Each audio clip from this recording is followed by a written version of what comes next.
جب یہ نہیں پوچھتے کہ کس باپ کے بیٹے ہو تو یہ کیوں پوچھتے ہو کہ کس پیر کے مرید ہو؟ ارے کوئی کسی کا مرید ہو یا نہ ہو، اگر وہ میرے آقا کا غلام ہے تو ہمارے سر کا تاج ہے۔ کیوں کاٹے بوتے ہو سلسلے کے نام پہ؟ کیوں کاٹے بوتے ہو برادری کے نام پہ؟ کاٹے بونے والوں، اللہ کو منہ دکھانا ہے، مومنوں میں دوریاں پیدا کرو گے تو رسول پاک کی شفاعت تم پہ حرام ہو جائے گی۔ اللہ کی بارگاہ میں کیا منہ لے کر جاؤ گے؟ اس لیے ملانے کا کام کرو، توڑنے کا کام نہ کرو۔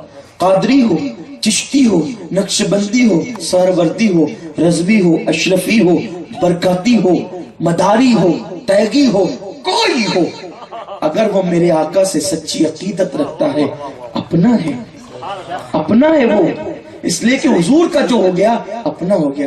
دیکھو ایک آسان سی بات یوں سمجھو، اگر ہمارا باپ کہتے بیٹے یہ میرا بیٹا ہے، اور وہ بیٹا نہ ہو لیکن سر پہ ہاتھ رکھتے، آپ کہیں گے یار میرے باپ نے اپنایا تھا میں کیوں دور کروں، یہی نا؟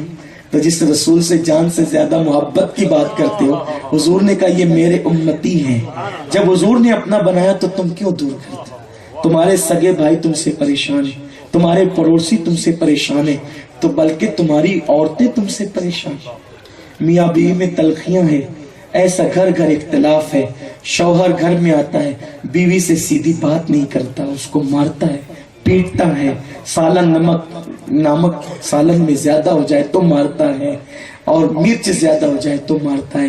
میں پوچھتا ہوں ذرا سوچ، اگر اللہ تجھے عورت بناتا اور اسے مرد بناتا تو کیا ہوتا؟ اللہ نے تجھ پہ کرم کیا کہ تجھے مرد بنایا، اور سوچ تو صحیح، جیسے تو کسی کی بہن بیٹی کو اپنے گھر لایا ہے، تیری بہن بھی تو کسی کے گھر جانے والی ہے یا جا چکی ہے۔ اگر تو کسی پہ ظلم کرے گا تو تیری بہن بیٹی پہ بھی ظلم کیا جائے گا، اور اگر تیرے گھر بہن اور بیٹی نہیں تو پھر اللہ کا انصاف تو دور نہیں ہے، اللہ تجھے اس کی سزا دے گا۔ آقا فرماتے ہیں عورتوں کو مارنے والا ایسا ہے جیسے تھوک کر چاٹنے والا، حضور نے فرمایا بیویوں کو مارنے والا ایسا ہے جیسے تھوک کر چاٹنے۔ ارے کتنا بھی مارے گا آخر رات اسی کے قریب تو جانا ہے، آج نہیں کل تو جانا ہے، 2 نہیں 4 دن کے بعد تو جانا تو اسی کے پاس ہے۔ تو کتنے ظالم ہے وہ مرد جو اپنی عورتوں کو مارتے ہیں۔ عورتیں مارنے کے لیے نہیں ہے، عورتیں پیار دینے کے لیے ہے۔ میرے آقا فرماتے ہیں تم میں سب سے اچھا انسان وہ ہے جو اپنی بیوی کے ساتھ اچھا ہو، اور آقا فرماتے ہیں میں تم سب میں اچھا ہوں کیونکہ میں اپنی بیویوں کے ساتھ بہت اچھا ہوں۔ اماں جان عائشہ صدیقہ کہتی ہے حضور ہم سے کبھی ناراض نہ ہوئے، ہم لوگ الٹا لڑ کر کے حضور سے ناراض ہو جاتی تھی اور حضور ہمیں منا لیا کرتے تھے۔ امام الانبیاء جس کو خدا مناتا ہے وہ اپنی بیویوں کو منا لیا کرتے تھے، اور ہمیں بتاتے ہیں کہ دیکھو یہ عورتیں اپنے باپ کا گھر کس کے لیے چھوڑ آتی ہے؟ ہمارے لیے۔ بولو اگر ہمیں کوئی کہے چھوڑ تیرے ماں باپ کو، چھوڑ تیرے دوستوں کو، چھوڑ تیرے گھر کو، ہم چھوڑ کے کہیں جائیں گے؟ لیکن وہ عورت ہی ہے نا، اس کا دل کتنا مضبوط ہے، ایک شوہر کے لیے کتنا پیار ہے اس عورت کے دل میں، خود کا گھر چھوڑ کر تیرے گھر آئی ہے، خود کے ماں باپ چھوڑ کر تیرے پاس آئی ہے، سہیلیاں بچپن کی چھوڑ کے تیرے پاس آئی ہے، اس نے سب کو چھوڑا تیرے لیے۔ تو پیار نہ دے گا تو وہ کہاں جائے گی؟ کس کا منہ دیکھے گی؟ اماں عائشہ کہتی ہے حضور علیہ السلام نے اپنی ذات کے لیے ہمیں کبھی نہیں ڈانٹا، ہم نے بڑی بڑی غلطیاں کی، حضور کبھی ناراض نہ ہوئے، بلکہ ہم نے غلطیاں کی تو حضور نے نظر انداز کیا۔ شریعت کے خلاف کوئی کام ہوا تو ناراض ہوئے، اپنی ذات کے لیے کبھی ناراض نہ ہوئے۔ حال یہ تھا پانی کی ضرورت ہوتی تو ہم سے کبھی پانی نہ مانگا، خود اٹھ کر کے پانی جو ہے وہ اپنے لیے استعمال فرماتے۔ قربان میرے آقا پر فرماتی ہیں ہم لوگ بیمار ہو جاتے، اماں عائشہ کہتی ہے ہم لوگ بیمار ہو جاتے تو حضور ہمارے حصے کا کام خود کر لیا کرتے تھے، یعنی آٹا گوندنا ہمارا کام تھا تو حضور کر لیتے تھے، پانی لانا ہمارا کام تھا تو حضور علیہ السلام کر لیتے تھے۔ آج کل تو مرد کا مطلب خان بہادر، وقت کا بڑا بادشاہ گھر میں آ کے موچوں کو تاؤ نہ دے تو یہ مرد نہ کہلائے. یہ مردانگی نہیں ہے. کسی صنف نازک سے ٹکرانا بھی مردانگی ہے. ارے مردانگی تو یہ ہے کہ صنف نازک غلطی کرے اور تو غصے کو پی جائے. یہ مردانگی ہے. بیوی کو تم پیار نہ دو گے تو کون دے گا؟ پیار دو انہیں.